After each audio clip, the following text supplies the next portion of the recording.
Hello and welcome to today's video. Today is a video I'm really happy about. I get to show you some pens from Wancher. Wancher is a Japanese pen brand that make a range of pens from very high-end ebonite narushi and all that kind of stuff to more affordable pens. They have different lines within their lineup, different styles of pens. And today we're looking at two pens that are on the very much affordable end of the Wancher scale.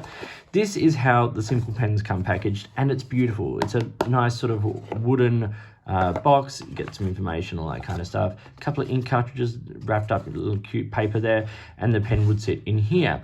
Now today I have two pens to show you, and these are pens from the Wancher Nodoka line. So we have here the Akagasumi, I don't know if I'm saying that correctly, Nodoka from Wancher, and then we have here, this is the Kuretake Kindai Maki-E Fugi version of the pen. Now these are at slightly different price points given the fact that they have a couple of different things going on, but I'm going to be talking about both of these pens today. I'll talk about parts and features on the standard one, and then I'll show a few features of the Maki-E version here. So as I said, this is the Akagasumi version, or the red. It also comes in like a brown and a black version. It is an aluminium bodied pen, and it's got like a lacquer over the top of that.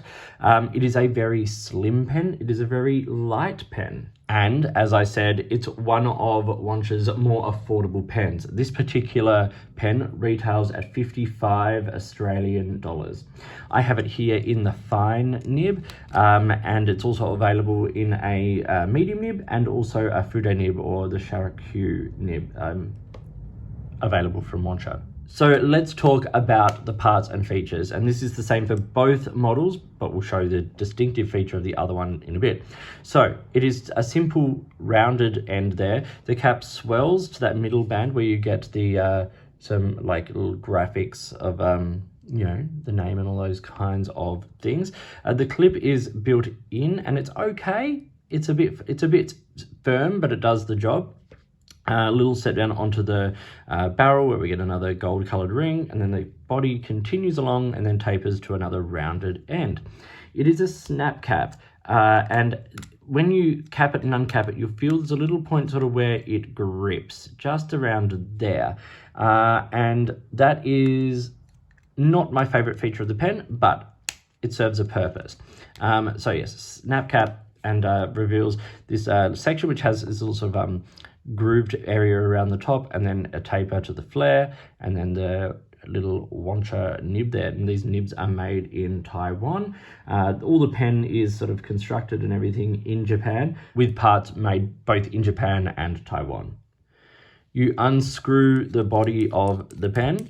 It's plastic threads on brass or metal in there. And it comes with a converter, which is awesome. And it's a sort of a standard Schmidt K5 style converter there as well. It also comes with those cartridges as well. So it is standard international, and both are usable. I wouldn't suggest necessarily eyedropping this pen. You can see the inside of the aluminium body in there is it's all metal. Not ideal for that. But, you know, great for a cartridge converter. And that is the basics of the Akagasumi version of the Nodoka from Wancher. Now, as I said, I have the other version here, which is the Kuretake Kindai Maki-E. So this is a collaboration between Wancher and Kuretake. There's 18 designs featuring Japanese symbols and cultural things and folklore and all that kind of stuff, where the artisans from Kuretake use a particular style of silk screen printing to apply art to the pen in the style of Maki-E. This is a more sort of commercial version of Maki-E as opposed to the individually hand-done Maki-E, hence why you can still get this pen at a very reasonable price. This particular one retails for around 109 Australian dollars. There are a range of different finishes and things like that. They also do this style of printing on other pens within the Wancher lineup as well. But to get a pen with this kind of patterning on it and this kind of, you know, design and everything at this price point is kind of awesome. As I said, they are basically the same pen, just in slightly with the Maki-E version on it here. So that artwork there, as you can see with Mount Fugi sort of on it, is done by applying like a metallic paint onto the surface of the pen and then sort of like, sort of lacquering over the top of it and all that. You can see beautiful birds in the mountain and all that kind of thing. And it's all these elements, these natural elements, flowers and animals, birds, those kinds of things that is the style of this kind of print on the pen. And it's inspired by the 17th century Japanese rinpa movement using natural elements, all that kind of stuff. So it's a very, very beautiful design. The colors really pop and you get like little reflections of rainbow colors through it all that kind of stuff. It's very, very nice. It's the same snap cap, but what I have here is the Shara-Q nib, or the Fude nib, which is really cool. I love this nib. It's designed for calligraphy and Eastern writing forms, but I also use it a lot for art. I've used Fude nibs on other pens, for sketching and things, because the line variation it allows you is sort of unlike anything else on the market. So that covers the design elements and everything of these two Nodoka pens, the standard Agagasumi version in the red version, and then the Kuretake Kindai Maki-E Aka Fuji version here. So let's now do a size comparison and then we'll follow up with a little writing sample. So I have them here alongside a standard Lamy Safari. You can see that in terms of length, they're not that different. In fact, I think it's like 1 millimeter or 1.5 millimeters different. So it's very, very close. Obviously, the two Nodokas are the same. They have the same, measurements and everything. And you can see they are much shorter there than the Lamy Safari when it is uncapped. And then when they're posted, they actually come out at a different length. The two Nodokas there are slightly different, and I'll come back to that in just a little bit. And then they're both shorter there than the Lamy Safari. Okay, so let's now talk dimensions. So capped, both pens come in at 139 millimeters. Both are 118 when uncapped. The posted length is slightly different, and I think that comes down to the extra sort of, lacquer and things applied for the artwork here. You can see it posts a lot shallower. So the standard Nodoka posts at around 152 millimeters, whereas the Kuretake Kindai Maki-E one posts around 162. So it does make quite a lot of difference in the hand, but I don't find myself posting this one. Even though it posts safely and relatively securely, I still find myself writing with both of these unposted. It's just big enough in my hand for that format. In terms of width of the pen, the section ranges from around the 8.5 millimeters there, and around the cap around 11 millimeters. As I said, they're super lightweight, 12 grams for the pen, 8 in the body and 4 in the cap. So very, very lightweight, very slim. Definitely going to be a great pen for those who like slim pens for journals, or to put in pen loops, things like that, or they just want something nice and light they can carry in their handbag. Or like me, using something like the Fude nib versions here for sketching and artwork and that kind of stuff. Okay, let's do a writing sample with both of these pens now. So we'll start with the standard Nodoka again here. So we've got the Wancher Nodoka. As I said, this is the Agagasumi finish, which is the red one. This is a fine steel nib, so $55 Australian, you wouldn't expect a gold nib. And the ink I have in this today is Sailor Suiton, which is one of my favorite lighter blues at the moment. I really, really enjoy this ink. So some writing.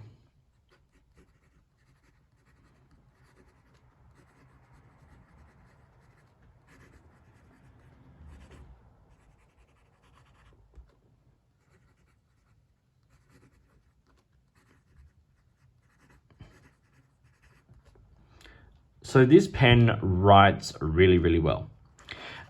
It's smooth, but you can hear that sort of hint of feedback. But it doesn't feel unpleasant on the page.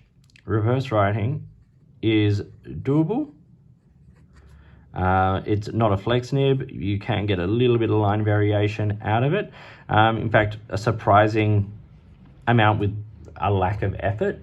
I just don't necessarily push it. They're not soft, they're not flex. Just, you can just squeeze it a little bit out if you need to, if you're doing it carefully. Quick writing.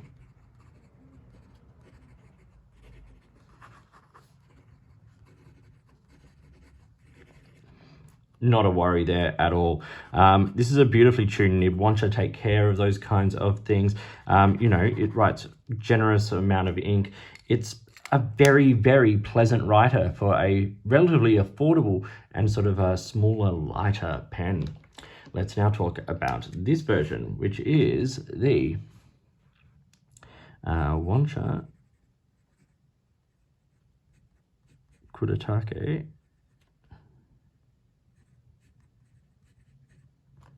Kindai Maki-E. Oh, Kindai Maki-E.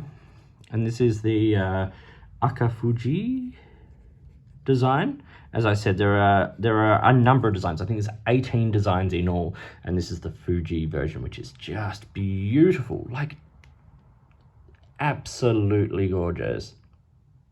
It's very nice. As I said, this is the Shara-Q nib, which is basically a Fude nib. And Fude nib is that sort of bent nib or that turned up nib. And what that does is it gives you incredible facility for line variation. I'll show this in more detail in another video in a couple of months. But if you hold the pen like quite straight up, you get, you know, a very, very fine line. And then the more angle you sort of hold it at, you can see we've got what would probably be a broad line. And then if you hold it really flat, you get like a big, thick, fat marker style line. I really enjoy it. The ink in this one is another Sailor ink, because I'm really digging Sailor inks at the moment. This is Sailor Studio. And if my memory serves me correct, it's 967. Beautiful green. And this pen, like, writes super wet. Obviously, with that Fude nib putting down so much ink on the page. Amazing. Let's do some writing.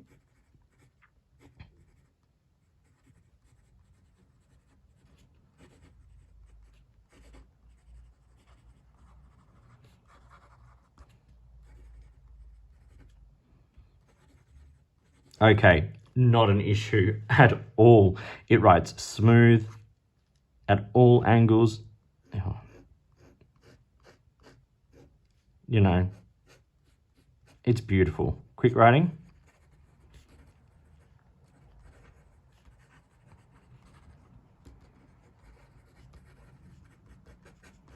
Yeah, you don't have to worry there. Reverse writing is okay. A little scratchier, but doable. And if you wanted to add like if you're going from, say, let's say a fine line with the upright writing to like a triple broad marker at flat writing, you're probably getting something like an extra fine on reverse writing, and it's a little drier. So just adds you another texture to your toolkit there. Flex, no, no, not for that, not going to happen.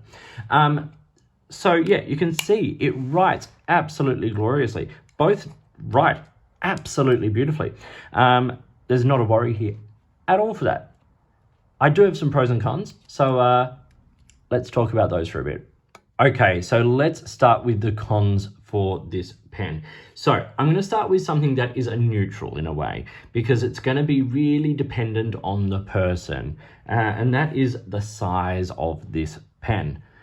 This pen model, I should say. It is a smaller pen. It's not super long, particularly when it's uncapped and unposted. It is also very light and slim. So that is really going to suit some people, and some people it will just not be the pen for them.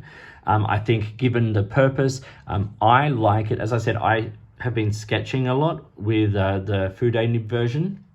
It's beautiful because it's a lot of people who sketch like slimmer pens because it slightly more resembles, you know, a pencil. You can hold it in a slightly different way, all of that. And with that Fude nib, it gives you a real great option for that. But some general sort of, some general cons, shall we say. Okay, first thing is I have noticed if I don't write with the pen for a few days, sometimes it can take a couple of characters to get the pen writing again.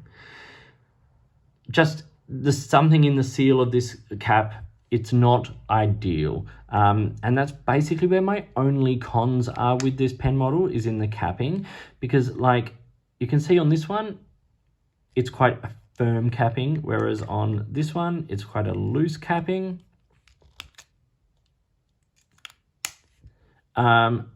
So, you know, different, it's going to be different on both of them. Also, the actual mechanism of the capping where that grips, like, it feels a bit strange. I think it's where this ridge here starts to interact with the inside of the cap, just around that point there in the cap.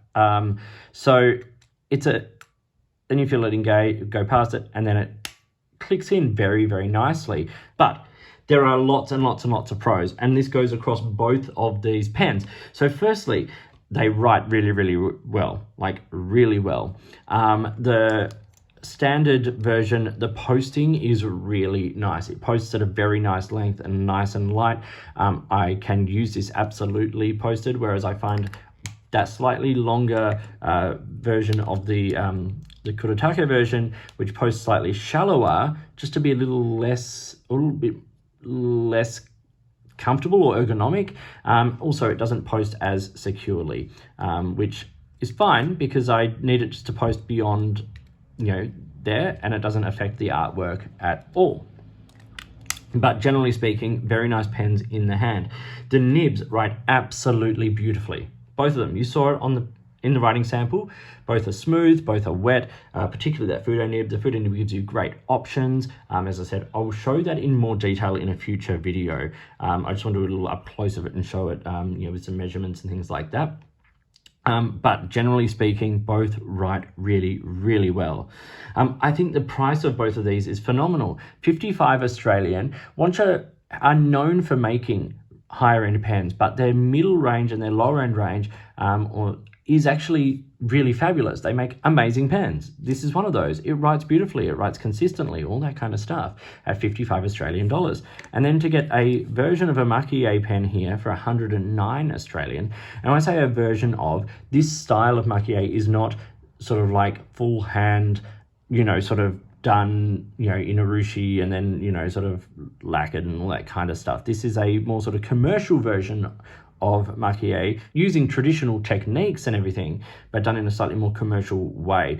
And I honestly don't mind it. I think it looks absolutely beautiful, and it adds a beautiful decorative element to that pen.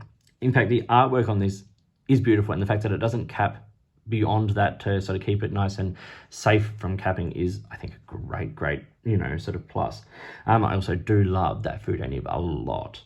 So I hope you found this video about the Wancher Nodoka pens to be interesting and useful. Please like and subscribe and hit the notifications button to stay up to date with the videos that I produce.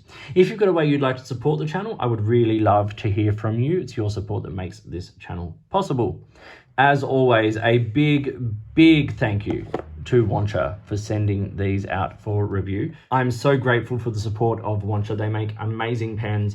I'll link to all their stuff below so you can check them out yourself. In the meantime, enjoy your pens, enjoy writing, and I'll talk to you soon.